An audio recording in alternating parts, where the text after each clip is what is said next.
Hello everyone, welcome to Club Deck Corner here on Club at 22, the Rangers podcast. What a week it has been, and there will certainly be no booing of Santa on this podcast. I am Scott Carney, and joining me tonight for a positive podcast. The positive podcast is back, is first of all, even Alistair Pearson. Ali, how are you? Very well. It's been a very, very good week.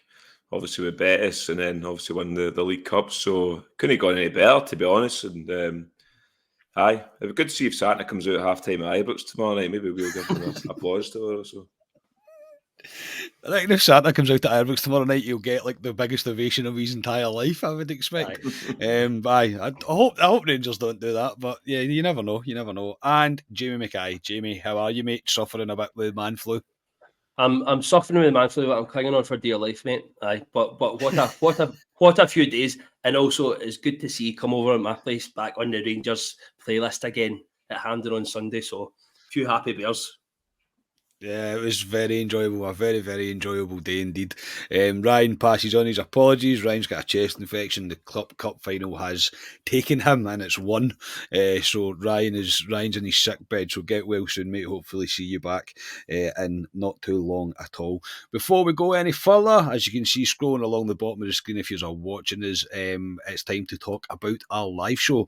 So yes, tickets are still available for Club at 22 live at the Loudon with special guest Stevie Clifford from Four Lads Had a Dream. Tickets are only £7, and the Loudon will be putting out pies for the breaks, which is very kind of them. Raffle prizes are being sourced as we speak, and we will be donating the proceeds of the raffle to the Rangers Charity Foundation. So please come along. It promises to be a fantastic night. Plus, we have just won a cup. And I'm pretty sure, even by the 19th of January, we'll all still be wanting to talk about it. So, to get your tickets, click in the link. The description is in the for this podcast. The link is in the description for this podcast. Even if I put my teeth in, I'll be able to say that properly. And Club at 22 at the Loudon, Friday the 19th of January 2024, with special guest Stevie Clifford from Four Lads Had a Dream. So yes, for those that have asked as well already, the tickets will be sent out after the new year. So don't worry, I've got your orders. Everything is fine. If you booked it and you get the confirmation email, it's all well and good. The tickets will be out just after the new year, so just bear with me. You will definitely get your ticket. But yes, Ali, the live show, mate, it's going to be even much better. The fact that we won the cup, is it not? And hopefully by then we're sitting. Well, hopefully we're beating Celtic at Parkhead. Potentially the way games could go. Potentially could be top of the league. I know they'll always have the game in hand, regardless, because obviously they played at the weekend there, so there'll be a game. We play a game in hand, St Johnstone tomorrow night, but there's another game in hand, so we won't play that to the new year. But it's all positive. So hopefully, by the time it comes to a live show, and January's that time. I know folks sometimes think it's good to get a wee break, but after a couple of days of not having Rangers, you're like, I want something.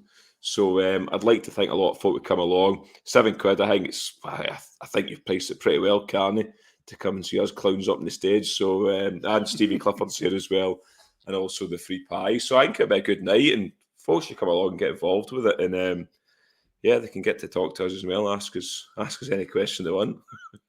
Yeah, literally any question that they wish, mate. Yes, no, I say I'm very much looking forward to it. Jamie, this kind of harks back to our childhood, mate. Me and you been on a stage together, because for those that don't know, me and Jimmy were in a band together for years, and we actually thought we were something.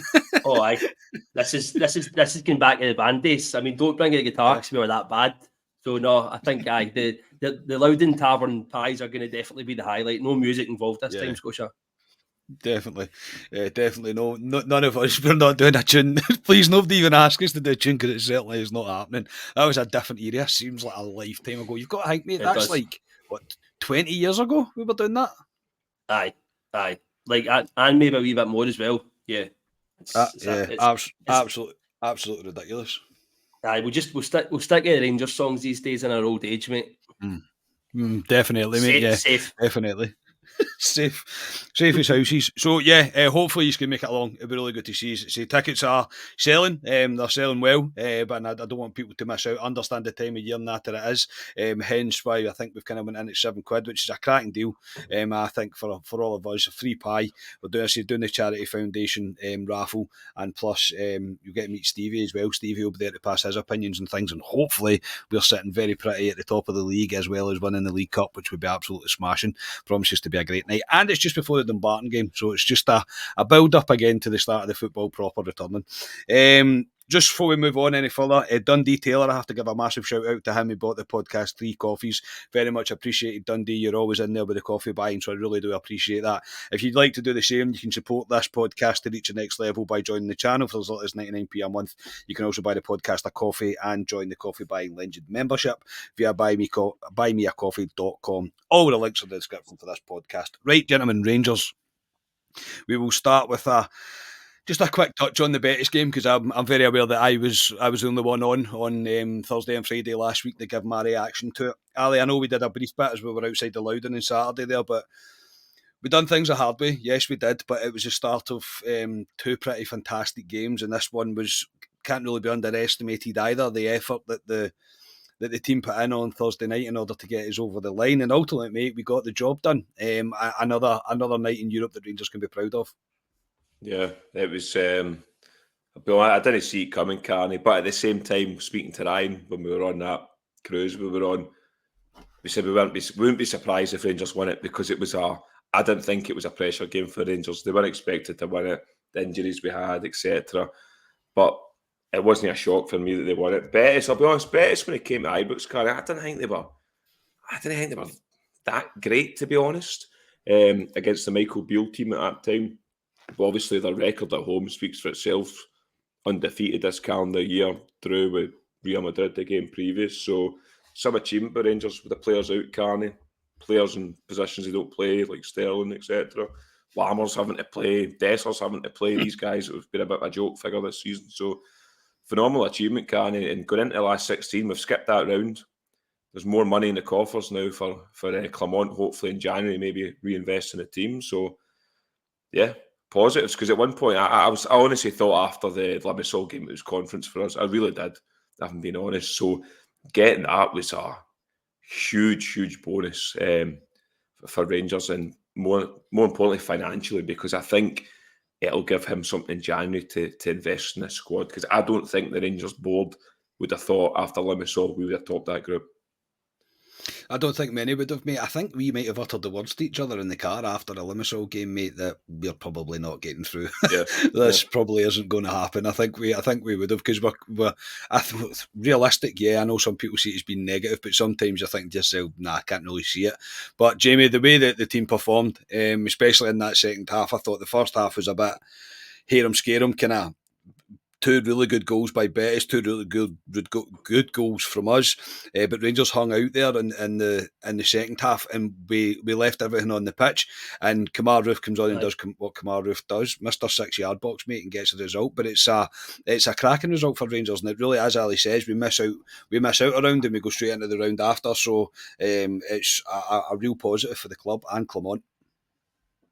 Aye, no, it was a huge game, and it's like, I think it's one of the games we've been looking for to be a catalyst to kick on. I think we thought the kick on was going to be if we won on Sunday there, but really it was such a huge performance and a huge result in Europe. It's the first time we've won in Spain as well in Europe, which is just absolutely mind blowing for these players to go and actually get that done. But on the whole, I just thought it's a proper top Rangers away performance as well. I don't think there was really that many players that were on the pitch that were that bad. I mean, Sam Lammers with a few kind of hesitant touches, as he usually does. But I mean, I think from front to back, I think we were brilliant. And then Dezer's with his goal as well was just unbelievable. I thought they'd replaced him with the OGR9, so it was actually that good. So it was a really great performance, and it was good to be a Rangers fan Thursday.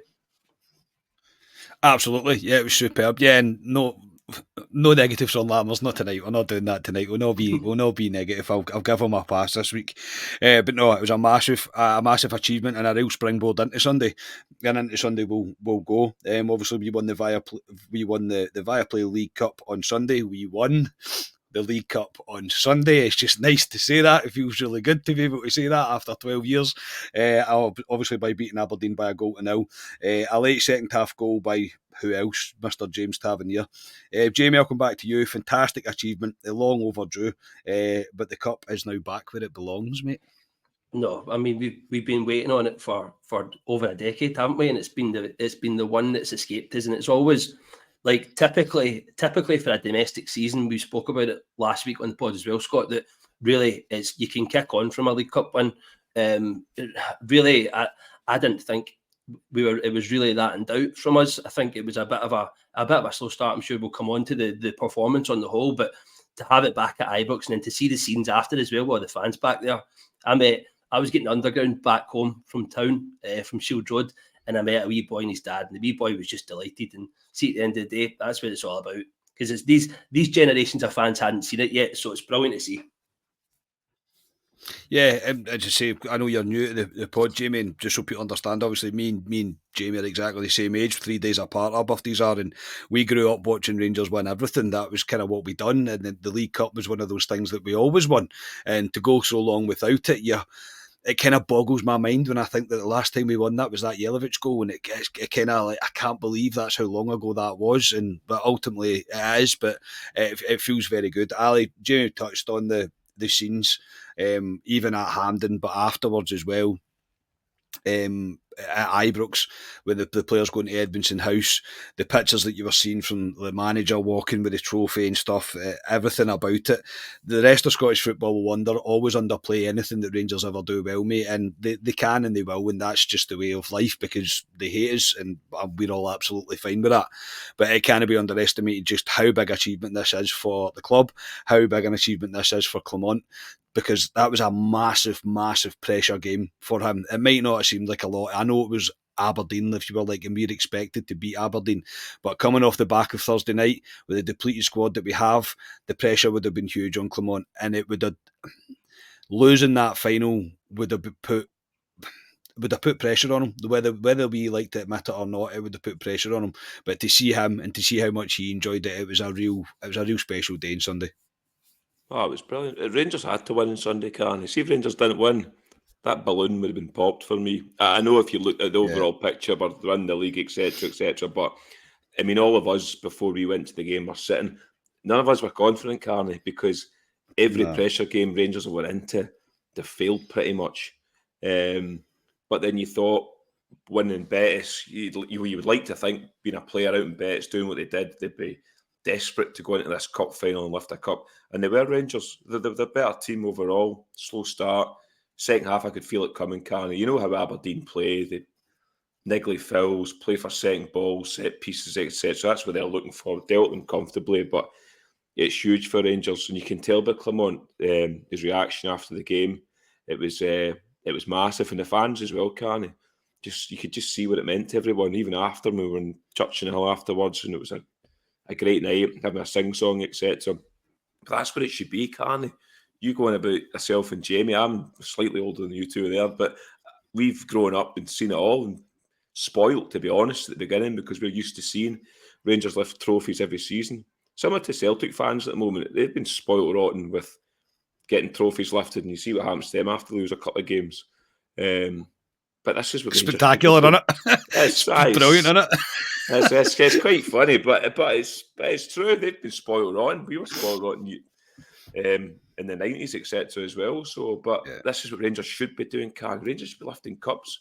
I mean, the amount of times Ryan comes on this podcast and goes, he just wants to see shiny things flung in front of him in terms of cups and leagues. And to me, it's a great winning the League Cup's a big one because you can use it as a catalyst to kick on the season. And then you look where we are in the league now, Carney. Nobody ever thought for a second we'd be sitting where we are in the league. Nobody. So it's there for Rangers, and they need to use that League Cup win on Sunday as momentum into these games before the winter break for me. Yeah, I completely agree. And you're right in terms of talking about the game. I don't want to be too critical of the performance because I don't think it's really relevant. It's all about winning. Nobody remembers how good you played in a final. It's if you won the final or you don't. And we did. So we did. All you'll remember is that goal from James Tavernier. You won't remember very much else. You remember bits of the scenes afterwards and stuff, and Tavernier with the trophy, Clement with the trophy, Barisic with his flag. They kind of things, that's the things that you'll remember. But you won't remember the performance. So I'm not too bothered either by the kind of the standard that was on show. It was a horrific day. The weather was awful. The pitch is a disgrace. We all know that it's an absolute disgrace. And ultimately, we went out there and Aberdeen didn't really lay a glove on us. Really, after watching the game back, we were never in really any great danger. We were dealing with much apart from that one flash ball in the second half that they put across our goal. But there was nobody obviously on the end of it. That was the only time where I felt like, like you kind of take that deep intake of breath because you thought that could have been a goal there. But apart from that, the goal was coming, and I think it's so fitting that James Tavernier manages to get the goal. And I think from the stats that I've checked, Aberdeen didn't have a shot on target. We had 6 on target. Their keeper was the busier of the two. Whether you like it or not, you can. I don't really like the European hangover thing, but that's a hell of an effort we put in on Thursday night to come in and then go again, and a very heavy pitch on the Sunday, and constantly have to be fully concentrated to a long ball coming because that's really all Aberdeen planned to do was to win second balls after a long ball, and I thought we managed it very, very well. But Jamie, I'll come to you about James Tavernier. I am for one of going. I was querying him maybe getting dropped and maybe seen Sterling coming in at times because I thought defensively it was poor. We were also in the midst of a Beale disaster, which was I think clouding judgment on a lot of things because of where we are and the standard of football we were seeing. But see for me now, this chat of James Tavernier needs dropped. It needs to stop. It really does. I think the effort that this guy has shown this club over this period of being here, he's really now just, if anything, reassuring everybody that his place in the Hall of Fame is thoroughly deserved now. And this is, again, in my opinion. But the effort this guy puts in for our football club, to me, it's unrivalled. 100%. I mean, whenever there's a big result that doesn't go our way, it's Tav that kind of gets it in the neck. And I'm going to be completely honest with you right now. At times, I've been a wee bit scathing at Tav, especially in a defensive sense, in a positional sense. There's been some times that he's came into questions. However, the stats don't lie. His return for us is just fantastic. And as well, in terms of big games and stepping up in big games, we needed him on Sunday. And it was starting to get a little bit flat. And as Ali said earlier on, you could kind of sense a goal coming after I think it was a couple of free kicks we had. And you knew it was coming. And I think it just kind of felt like fate that it was going to be Tav that scored it. But yeah, no, I completely agree. We can rely on him. And I think there was a very healthy debate about the whole Hall of Fame thing. And if he was deserving to actually be in there. I think now he's done the clean sweep of domestic trophies in Scotland, and you're just hoping he's 32. He's got a couple of more years left, and he can put a few more in his trophy cabinet for finishing. Yeah, Ali, Jamie spot on. He's lifted every domestic trophy. Now, arguably, yes, there's an argument in that he should have lifted more, yes, but he can't literally do it all himself. There's been obviously certain players that have let him down. And Connor Goldson made a point after the game that he said Rangers fans won't know, or this club won't know what James Tavernier is until James Tavernier isn't here anymore. And I thought, you are absolutely spot on. This guy deserves a break now. He really does deserve a break because we needed someone to stand up, mate, and be counted. And even when Tav talks about the goal after it, he knew he could score from that position. He knew where the space was going to be for him to get that goal. And after it, all I could do was just commend him. I thought that's absolutely spectacular from your captain. Yeah. I mean, we, after that Aberdeen game at Ibrox, when Beale was ultimately bulleted after that, we all had a discussion and should he be stripped the captaincy, should be dropped. And I think we all agreed he should be dropped, etc. Maybe even, I think I even said he should be, the new manager should make a point and take the captaincy off him possibly. But back then, it wasn't a good time under Beale, so it's hard to, when you actually sit back and look at it. Tav was never the issue in the Rangers team, and he never has been. It's other players around him. But he's been brilliant to have. £200,000 we paid for him, can't he? Unreal, mate. 200 Unreal grand for return. Wigan. I mean, and the figures, the stats, what Jamie's on about, I mean, they don't lie. How many goals this guy's scored, how many big goals he's scored. You think of that Europa League run, how many goals did he score for us in that Europa League run? Big goals. And again, he stepped up with a big goal. Since Clement came in, Carney, I think he's been probably one of our better players, Tav. Scored a lot of goals. I think he's our top goal scorer this season so far, Tav. And they're not all penalties. I'm pretty sure our top goal scorer now. Seema? Is it not Seema? Is it Seema? I don't know. Tav's think it up might there. be Maybe Seema. it is Seema, but he's right up there anyway. But I don't think we'll be able to replace him, Carney. What he does, what he gives is up and down the park, goals. Rangers wouldn't have enough money to replace him. In terms of if you went out and buy a guy that's ready-made, they'll need to go with somebody that's maybe a development type player to come in there and maybe similar to when we got Taver all those years ago. But he's how many years has he been at Rangers? 7, 8 years or something? 8 years now. I think 7 or 8 years now. It was when Warburton came in, wasn't it? Like that's since then. And I actually seen somebody, it was a fan on Twitter, actually at Mark Warburton say, "Thanks very much for buying Tav." And they get back him, "No bother, mate. A thumbs up." but I mean, like, but Ali's right. He's been here. You forget he's been here that long, and the trials and tribulations that he's been through as a club captain, and the different managers he's been through. I think that's why he's questioned as well. It's because he's seen not seen off a few managers, but he's been in that same team. And as we're just talking about there, he's not the issue. But yeah, as Ali was saying, I think the chat about stripping the captain and all that, I think that a majority of Rangers fans would have probably been agreeing with you after that Aberdeen game. But it's good to see him back and performing to the best of his ability as well. Absolutely, and I seen a tweet that said, "I'm actually beginning to love this bar steward, but not bar steward word again." And he's like, "I hate myself," and I'm just like, "Well, you shouldn't. You really shouldn't." James Tavernier, he just proves his worth to me time and time again.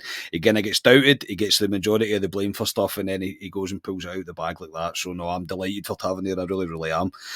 Come on. Ali, I'll come back to you. He knows what he's doing. I mean, I just have the feeling with Clement that he very much just knows what he's doing. This is him with, can you call it that? Can you call him the dregs of what Beale had left over? Maybe not the dregs. I think there's some players in there, but he's certainly doing his best to try and polish some of them that are a bit not up to standard anyway. But I'm excited to see more of him, mate. And the players that he's going to be buying. The players that he's going to obviously look to bring in, obviously when it gets to January, sorry, lost my train of thought a wee bit there. He's looking this bit of it excites me because this team now, and I know we went through this bounce, the new manager bounce, and then we hit a wee dip, and all of a sudden, the new manager bounce is gone. But then we've had 2 massive games results, so these players are beginning to buy into this. They really are beginning to buy into him. And now with a transfer window coming up, be it loans, be it getting rid of people before we bring people in, I don't think it really matters. He's still going to get a few players that he wants to bring in here. I'm so excited for the future, Wonderham, and I'm trying not to get too carried away because I know what happened under Michael Beale. I get that, but right now I'm going, everything that you're doing, everything that's asked of you, that you're getting asked of in terms of these big games, in terms of these big moments that we haven't been capitalising on and taking our opportunities, he's doing it. He's a proper manager, can't he? I mean, Michael Beale had a very good start to his Rangers career, but big games, i.e. League Cup, last League Cup final. I know we've not done old from yet as well. I know. Failed. You look at the team he put out and everyone went, what's he doing? And ultimately failed. Clement knows what he's doing, can't he? He's getting a tune out of some of these players. He'll know by now what players he wants shot of, which isn't easy to get shot at players, but he'll know.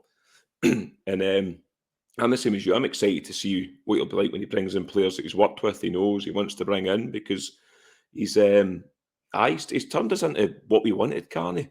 He's turned us into a football team. You can see how the way he plays. You can see the system that he's working to. You couldn't see under Beale. But I just think everything about him.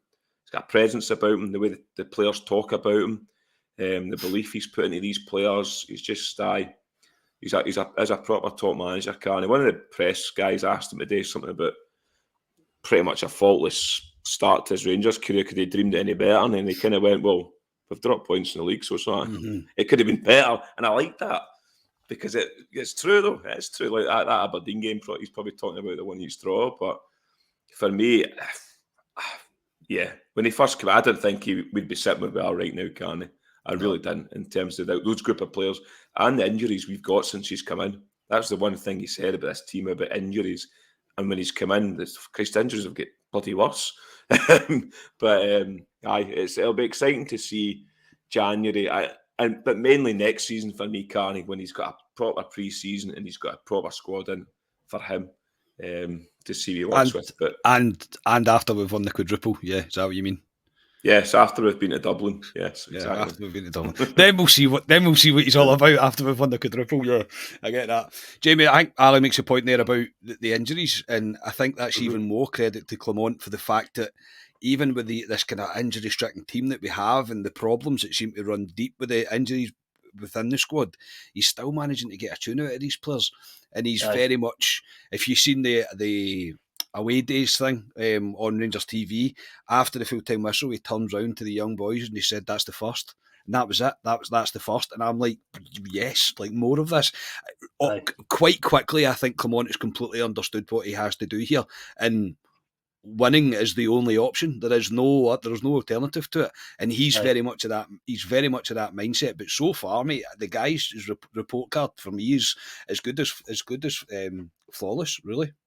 Aye. I mean, he's just a total mentality monster, and that's what fits in so well with Glasgow Rangers, because we're obviously built to win. We're built to win every single game and every single competition we're in. So really, it fits perfectly in terms of the squad that he's inherited. I mean, probably a shining example in the last 3 games, especially, is Sterling playing out of position in central midfield, playing the way he did on Sunday. That's no fluke. That's coached. That's a manager. That's somebody that knows what they're talking about. And that's the guy we've got at the helm. And I think that's the best reason to be super positive if you're a Rangers fan. Yeah, you're spot on, mate. And Sterling was actually the next guy I was going to speak about. But you're right. It's not. Clement hasn't flung something at a wall and hope it stuck with Sterling. He's seen something in him and thought, you could do what I want you to do in that area of the pitch. And he's coached them on how to do it. I'm of the opinion that is Sterling's position now. It's up to whoever's coming back from injury, whenever they wish to come back. It's up to them to win that jersey. So I'm interested to hear what your opinion, but use both your opinions would be. Jamie, what would you say? Would you say that Sterling is he's the partner for Lundstrom going forward just now? He's cemented that place now. He's cemented that place. It's not as if he's going away to Betis. They've not been beat at home. It was also a very volatile atmosphere in that stadium. He's went away and played absolutely brilliantly in that game, and then he's been superb in the centre of the park in at Hampden on Sunday. So I think obviously there's chat of Ryan Jack coming back for injury, but it's his position to lose now. There's absolutely no way he can be dropped from that position. And as I say, like everyone knows how good Lundstrom's been. Along with Tav, I think he's probably been one of the most improved players under Clement. So that he's going to have to do a lot wrong to lose that centre midfield space. So I would say the rest of the midfielders are out at the moment in injury. They've got to be lucky to get back in there. Definitely. Yeah, they've definitely got the work cut out to get that jersey back, in my opinion. Ali, your thoughts on Sterling? I think I know we speak about Tavernier and Lundstrom being the back in form, I would say anyway, back to what we're used to seeing under from these two players under Clement.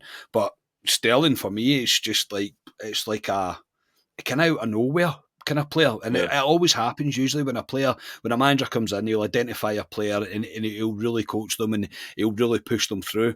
But for me, Sterling's he's nailed down that position now.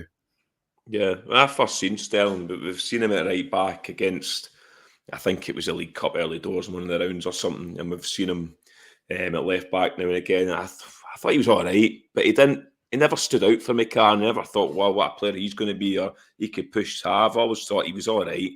But the last 2 games, Car, he's took his chance, hasn't he? He's cemented it. You look at the midfield now, Cifuentes looks like he's injured for, well, we don't know when he's injured for. Ryan Jack, is he back before Christmas? Is it after Christmas? To me, you're right, Ryan Jack off to. after January. So Yeah, I agree. he's a guy with a shirt for me, Carney. He's athletic, quick, good with the ball at his feet. I think he complements Lundstrom quite well in there. So for me, he's got the jersey. I've heard a lot of people this week use a comparison of, and I'm not saying he is this player in terms of Bassey, in terms of how Bassey came into the team. He found himself in the team because of what happened to Hollander, and you look what happened to him, and he made that position his own going to the end of the season. And it's a kind of similarity at the moment in terms of the way he's come in. So he's got. I agree with yourself and Jamie. He's got the shirt going forward, Carney, and I'm more than happy with him in the middle of the park. He has a bit of dig for me in the middle of the park as well, Carney. He's strong as well. I think we lack physicality in the middle of the park at times, and he brings it for me. And him and Lundstrom going forward for me is a good partnership. Absolutely. Just quickly, I always say one word answers. Jamie, you'll get used to this. I say it to Ali, and Ali will give me probably about 4 essays worth of an answer. John Lundstrom, mate, on this form, the way he is, new contract? 100%. Ali? Yes. He actually gave me one word. He's trying to prove a point there. Did you see that? He was trying to prove a point. I think the same though. Like, we all know the kind of player that Lundstrom can be. I think we were all getting a wee bit dragged into the nervousness of he did previous of this from Sheffield United, where he just kind of fell off a cliff and he didn't really get any sort of form back. But what we're seeing under Clement, for me, I think it's. I think it's kind of a no-brainer to at least give him a year anyway and see where we are, or 2 years even, just whatever we need to do. But if he continues like this for the rest of the season, I don't think there'll be any great danger in them offering a new contract. So because of my really poor planning, and I've not asked the lads, I'm not sure if we're actually on Friday or not, so I'm going to do this as a precaution. It's time for a word from our sponsors.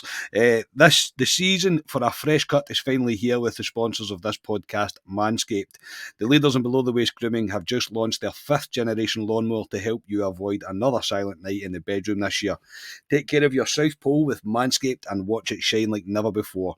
Get the best stocking filler of all by going to manscaped.com using the code CLUBAT22 for 20% off and free shipping. Mrs. Claus will thank you. Starting with the Lawnmower 5.0 Ultra, this is the crown jewel of the holidays and, dare I say it, the best ball trimmer of all time. The electric razor's advanced skin-safe technology is a lifesaver and known for reducing nicks and cuts on your Santa sack. But the fun doesn't stop there. The Manscaped Beard Hedger Pro Kit and Handyman Electric Face Shaver, which is Ali's absolute favourite, are a must-buy Christmas gift for all his facial hair needs. Also, save the day with the Weed Whacker 2.0 nose and ear hair trimmer.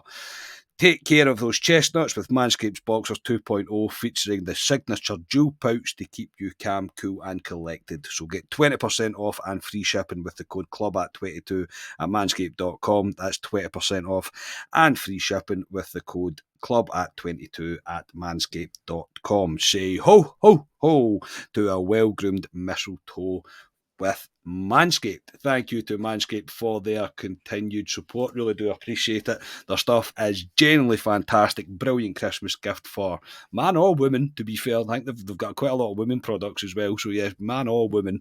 And yeah, if you use our code, you'll be supporting our podcast. So thank you very much for that. And if you come to the live night and enter the raffle, you'll give me a chance of winning a pack of some sort, whatever one it may be. But you'll give me a chance of winning that. So yes. I don't know if we are on Friday because I've still not actually confirmed with the missus that I might actually be going out on Friday. So usual stuff for professionalism and everything that runs with this podcast. But I'll get back to you about that. I'll get back to you about that play that he's no tomorrow after the game.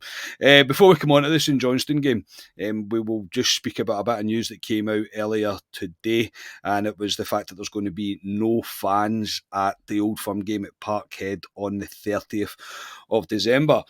So I'll read the club statement. Despite winning a case to put an SPFL board subcommittee, Rangers FC, with extreme disappointment, will not have any supporters present at Parkhead for the Old Firm match on December the 30th. The subcommittee agreed with Rangers that Celtic's FC's stance of providing zero tickets to Rangers fans was unreasonable.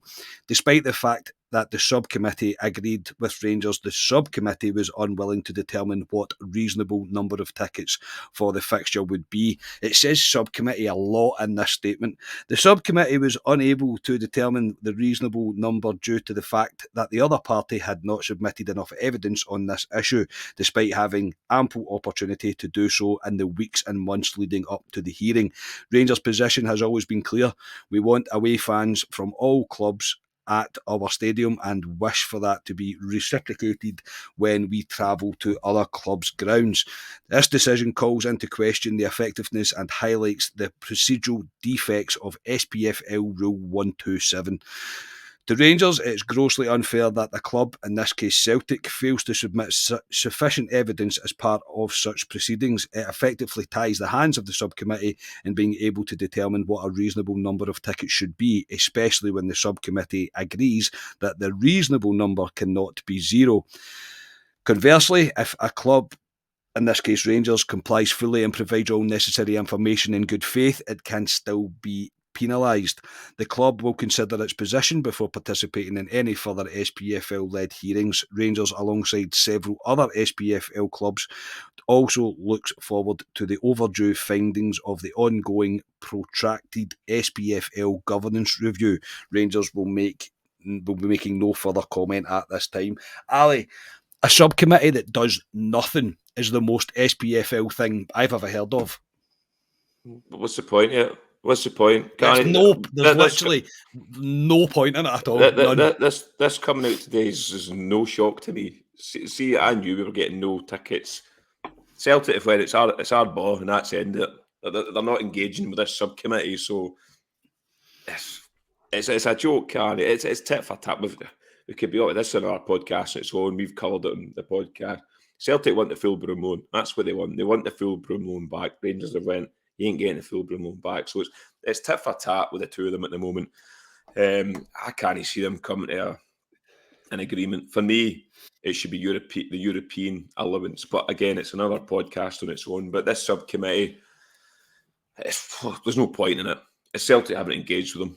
Apparently, I've watched the news tonight and Celtic are saying, well, that's not the truth. So I'm interested to see what they say after it. But waste of time, can't it? And it's a pity because these guys that want to go there to Parkhead, it might only be 900 tickets, but still a lot of guys that want to go there. They want to be there. They want to show the support for the team.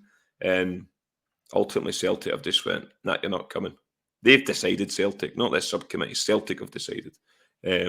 So to me, that's more motivation for Rangers when they go to Parkhead on the 30th, Carney, to beat them in their backyard with all their fans there. So that's the motivation for me, but not shocked at all.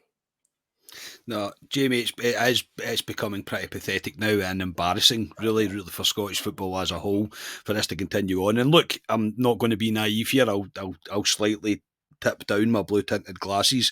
Rangers have a part to play in it. I do get that, but I am more understanding of the Rangers' point of view than I am than Celtic's, because they cited safety concerns at Ibrox, which is nonsense.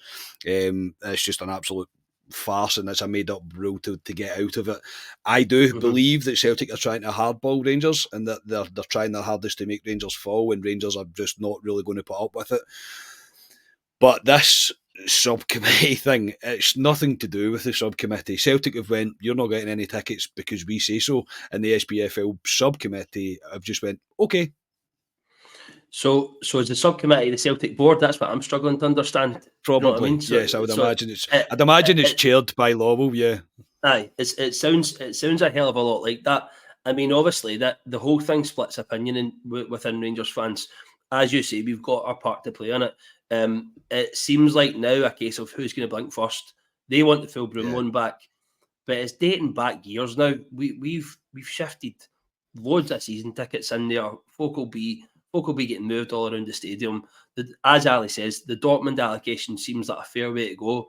3,500, 4,000, and then we get the same going there. But yeah, I just think that the more the time wears on here, and the more that Celtic seem to want to stick with the give us a full Broom loan thing, I don't really see where there's going to be where they're going to meet in the middle with this one. And I honestly do think it could rumble on for a while. I hope it doesn't. But yeah, I mean, look, siege mentality. We're not going to have any fans in there. I'd much rather we had 900 bears sitting in that corner, but it's not going to be the case. So we can still go there and do a job. And I think Clement will be telling his players that on the day as well. I for one want away fans in the stadium. I'm never saying that, well, we should just ban them from and they shouldn't be allowed to come. I don't particularly like it. I think it takes away from the overall fixture. I think Rangers are... The way Rangers went ahead and just sold all the tickets without actually entering into proper talks with the SPFL and maybe Celtic, maybe was a wee bit of a bit ill judgment at first. I can understand why Rangers are doing it because they want to generate as much revenue as possible. I completely understand that, but there should have been a contingency plan for it in case the inevitable backlash that was going to come. I'm the same. I don't understand why we can't have the European allocation. I don't know what difference it makes. It really doesn't, because it can be segregated, no problem at all. There's no real issue with it. In that regard, if people would say, oh no, they're too close at Hampden, you're not very far away from them, do you know what I mean? And we manage that pretty much okay. So I think it's something that needs to be revisited, but it is going to rumble on and on now. And Celtic are just going to continuously play the safety concern card in terms of in terms of them getting tickets at Ibrox. But yeah, I'm not shocked that they've come out and said it now, but it's just one of those things that I wish would go away and we can come to some form of agreement and move on. Be it 1,000, be it 1,500, be it 800, 900, it doesn't really matter, but we need to have away fans in these games to add to the spectacle of the Old Firm, because it's pretty much the only thing in Scottish football that is sellable. It's the only thing that we can sell to broadcasters to say, look, you're going to end up with that X amount of Old Firm games or whatever. But yeah, a real weird thing, a real weird subcommittee thing that it baffled me when I read that statement. I'm going, it's like, I don't even know. I can't even think of a superlative in life that makes me think of something like that. These people in these jobs, I'll take their job. I'll happily sit there and get paid fucking 70, 80 grand a year, whatever it is, to go, okay, to whatever somebody else says. It's it's pretty bad, but it's not a great look for Scottish football. But yeah, there doesn't really seem to be an end in sight for it. So go there, Rangers, and silence the fool of them. That would be tremendous. Score a couple and you'll be able to hear a pin drop, that's for sure. And you'll be able to hear Santa getting booed as well. So we'll move on to the St Johnstone game. Another must-win game, Ali. There's not really any great doubt about it. This is our game in hand. One of the games in hand anyway. And they're finding some form under Craig Levein just now. So what's your thoughts at the head of the game tomorrow night?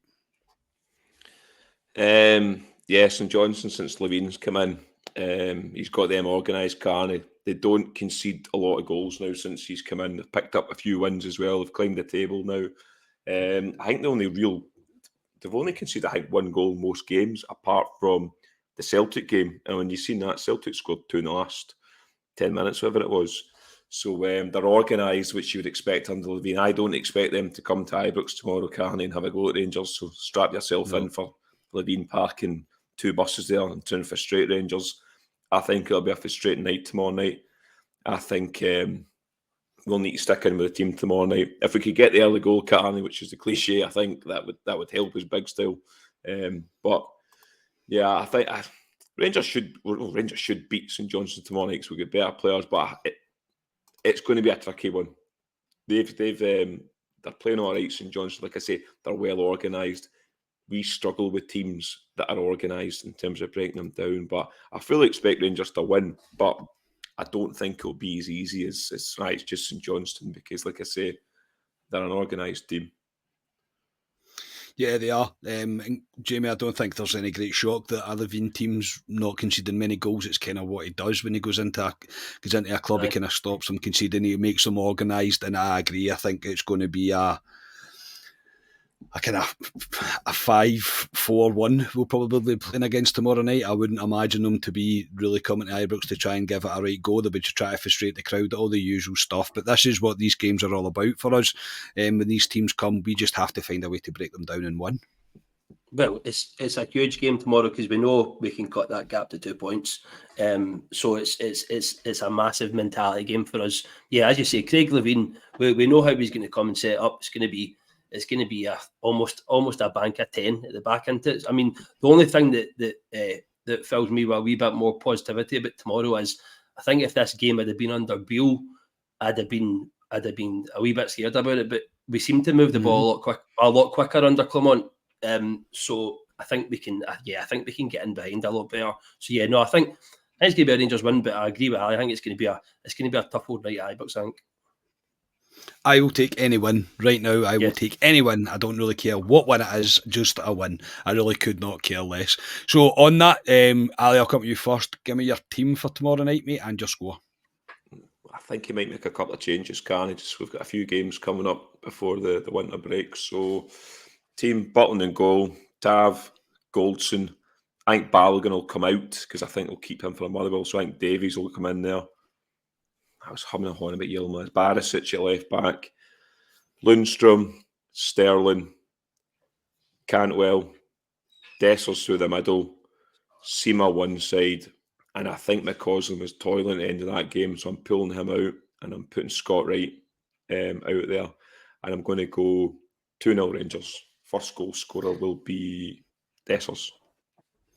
Yeah, I think you will make a few changes as well. I think you're probably humming about the right areas. I'd imagine left centre half will probably change.